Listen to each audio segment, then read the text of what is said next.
Good morning. This is the innovation conversation. How you doing, Tom? Doing well, Kevin. Bonjour. Bonjour. You're not your usual spot. You are on the French Riviera. You're at you're in Cannes, but is it Cannes or is it Cannes? Can. Cannes. Okay. Can.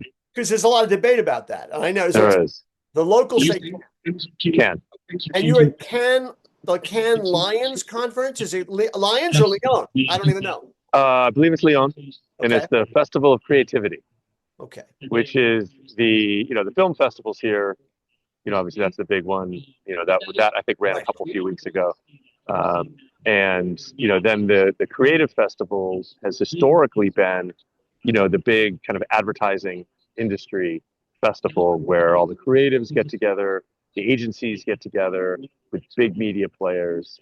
And it's historically, been about, connecting all that, celebrating creativity, scheduling the next or setting the next big thing, scheduling the big spends, and a lot of inspiration here on the French Riviera for that. Traditionally, So what? changing a little bit now. Yeah, well, I was going to say, so I listen a lot to Scott Galloway, and he says that this is his favorite conference to go to because the people are great, the parties are great, the food is great, but he says it's also in a lot of ways an industry that is in decline, and heading towards the irrelevant, celebrating itself. Ooh, that's strong, but of course that's Scott. Yeah, Well, I mean, we talk about this all the time. I mean, this landscape has changed immensely. It continues to change. The big agencies are all still here, right. but in many cases, it might be like a smaller boutique version of them or a collection of the boutique versions of them, as well as the larger holding companies. Lots of smaller, more nimble, agile agencies. A lot of influencer marketing here. User-generated content stuff. A lot of retail media here as well.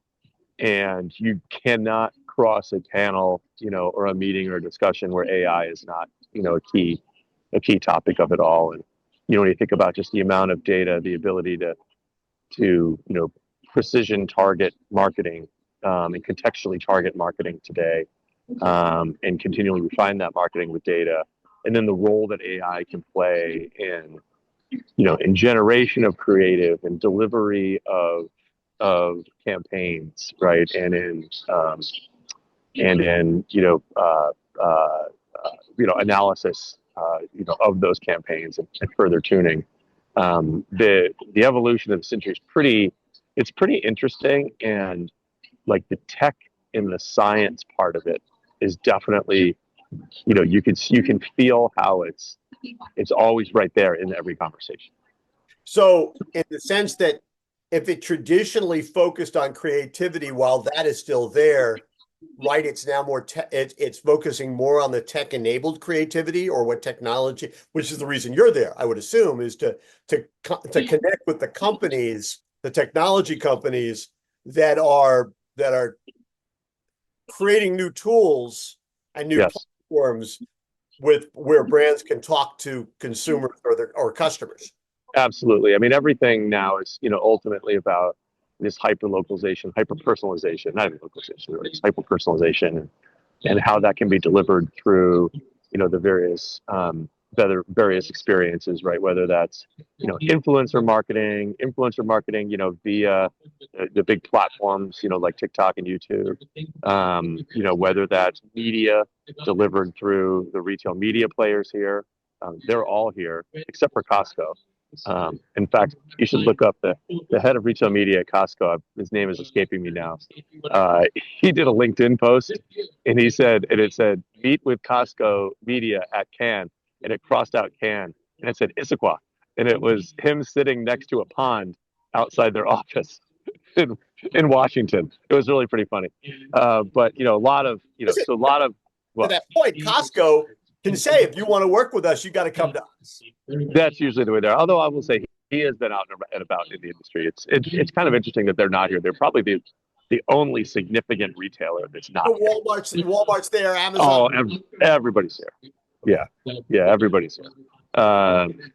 And yeah, so there's all those occasions for connecting with customers, but there's also the mechanisms, the underlying technology, the data science, and and that's where you do see a lot of established companies for sure. I mean, looking right at the Microsoft booth, just a couple of bays down from there. But lots of startups. So we are here, with CEP, we have a handful of startups that we're meeting with that are in our pipeline that we've been vetting, that we have a great chance to meet with live here. When you're going down the, lack of a better term, hallway, although where you are right now is a pretty cool hallway. Companies, I'm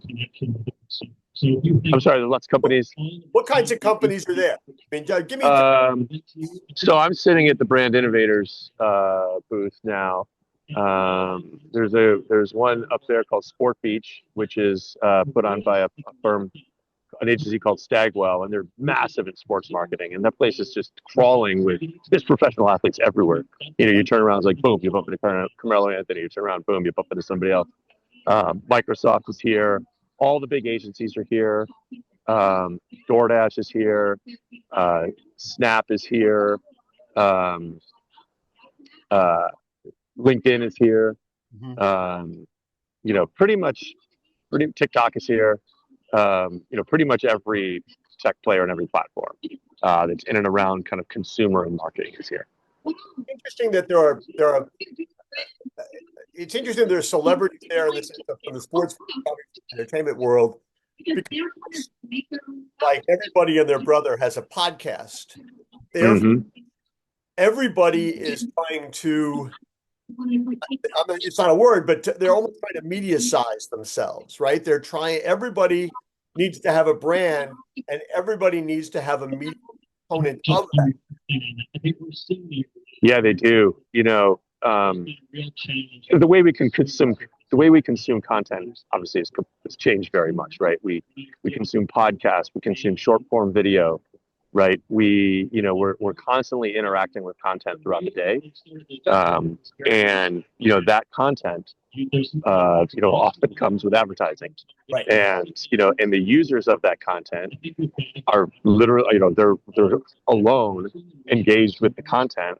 The content knows, the content platform knows about that person, and the content platform can target the advertising of that person. So it's like we have this like mass fragmentation of media, but that with that becomes this opportunity for mass personalization of marketing, and it can become a lot more relevant and resonant to the consumer or the customer, and it can become a lot more effective for the advertiser.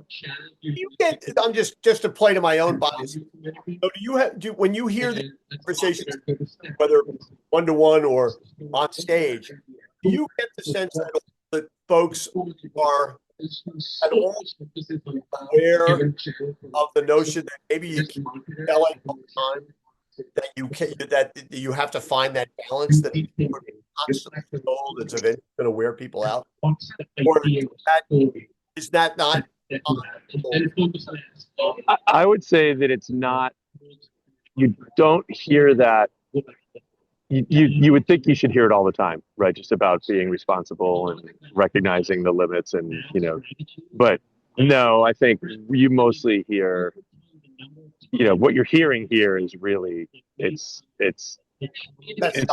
less about that. It's more about being out there, marketing, getting the message out, making the connections, being relevant.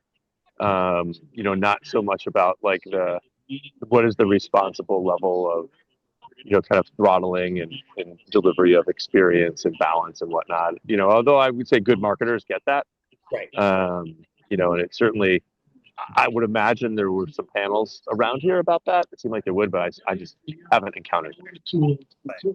That's it, because you would think that really creative marketers figure out. Sometimes you can really effectively tell without constantly being selling without constantly selling. Absolutely. Well, and I think, largely, if it's truly contextual, if it's, influencer based, and done well, that feels a little bit less like a pitch. Right. If it's embedded in the experience. And, we've always said retail media done well, right? If it's effectively embedded in the experience, it should benefit the customer, and it should kind of fade into the background almost, right? And we certainly aren't think we're quite seeing that yet, but and we may not, as the industry finds its way. But I think that's ultimately what you want to do is you want to influence folks, get them to buy your products without feeling like they were marketed to, right? That's the magic. Well, listen, I know it doesn't look like it, but I know you have a busy afternoon. Yeah, I do. So I'm going to let you go. Thank you for kind of just grabbing a few minutes to talk to us about this. And maybe when you get back, we could do a fuller debrief. You'll have Wonderful. do more stuff and kind of process it and come up with some lessons. So listen, enjoy. I hope you use sunscreen. Thank you. I'm sitting under a shade now, but I'm pretty good about applying. I got a lot of real estate up there to keep safe. Well, listen, have a great time. Au revoir. And Au revoir. take care. Au revoir, everyone.